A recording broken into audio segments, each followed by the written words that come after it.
Yesterday I was speaking with one of our guests about this building project that we've been working on, and we got into this discussion about anxiety, and can't imagine why.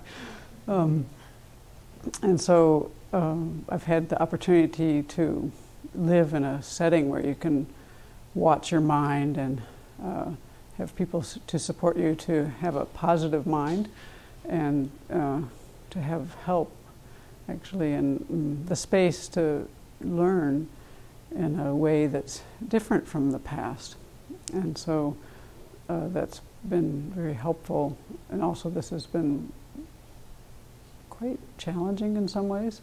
You know, it's a big project, and you know, it's taken a lot of energy for the whole community.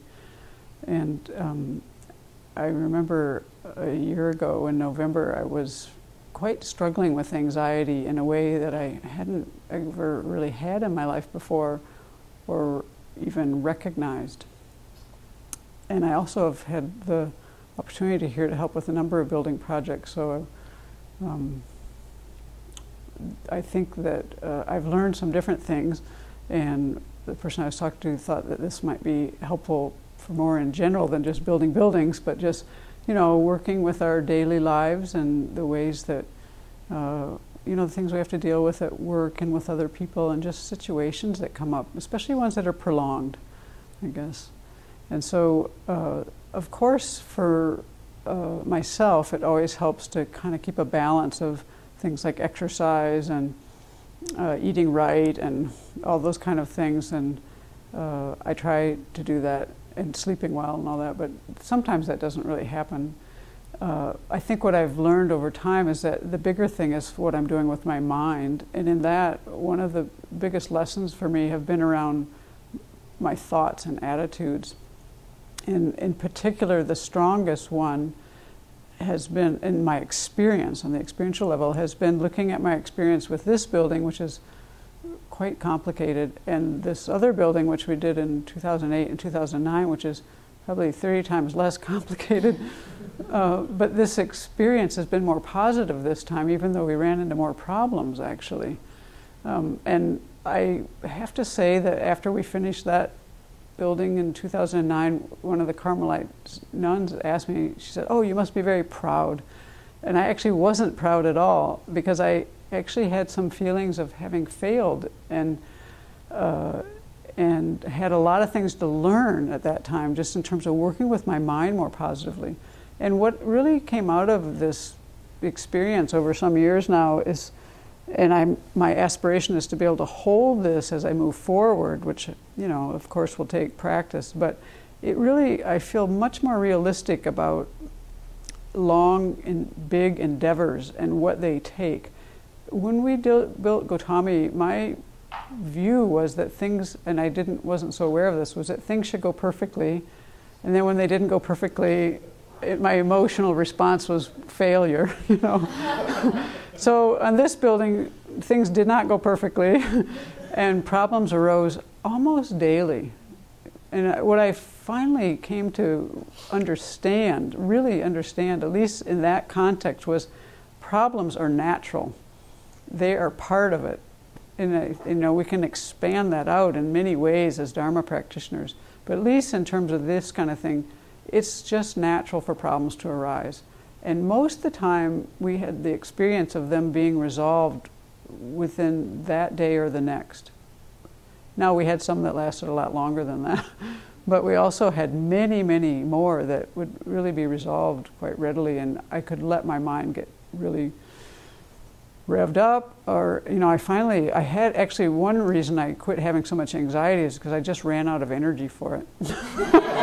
I just couldn't do it anymore. I had no more energy for that. I couldn't, last fall, a year ago, I couldn't physically handle it, and then later on I couldn't mentally handle it, and at some point I realized it was not needed, I guess. The other lesson was, so one lesson was being realistic about problems come, it's natural, it's not a failure, it's part of the deal. And the other lesson was looking at, well, in this situation, because it just goes on every day and every day and every day, and it doesn't really stop, you have to be able to move forward, because you can't just stay behind, because the world doesn't stop, right? And that's how our lives are, actually. And as Dharma practitioners, we can really, I really hope to hold on to this view, which will be a challenge for me, I know, but I couldn't afford to let my mind stay into this kind of laziness of being kind of in a bad mood, depressed, despondent, whatever it might do, because things just kept rolling forward, and the only way to work with it was to, well, Venerable Chodron told me a long time ago, whenever you teach, she said, be positive. And I actually say that to myself almost every time before I set a motivation in the morning out loud to others, or do anything where I have to speak.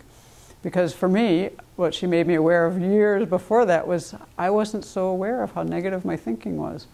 I mean, I remember you gave me these writings about this, and I was like, wow. Even before the person walks in the room, I'm already like geared up with these negative thoughts about things. I was so surprised to see that in my mind. And so as Dharma practitioners, we really have the opportunity to see these things in our minds, what our habitual tendencies are.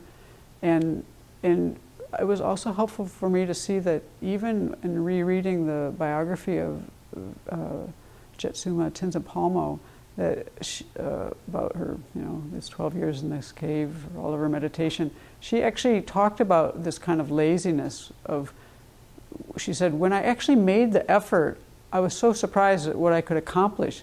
But she found that at times she just didn't make the effort. And that's what I see in myself, is like, I'll allow myself to get into a place where I don't make the effort, this kind of laziness due to my mental states.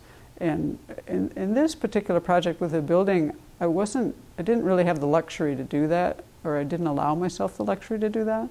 And what I want to take from this is taking that, and I found that I actually could not do that. And it was so much easier, and it was so much more joyful. I found a place where I could keep my mind more steady, and I found I had some capacity or that way, which I don't think I knew I had before. But I really think the important thing for me is to expand that to our whole situation of being in cyclic existence, and not to be complacent, and to try to, take the teachings that we have and just put them into practice as best as we can in any moment. Be satisfied, and when we fall flat on our face, to just get up as soon as we can and keep going, because we are going to fall flat on our face. That's a given. Let's get up and try to keep going, and don't look back too little or too much. It's good to learn from the past, but it's not really good to dwell on the past and create big identities out of things. And so this is my aspiration.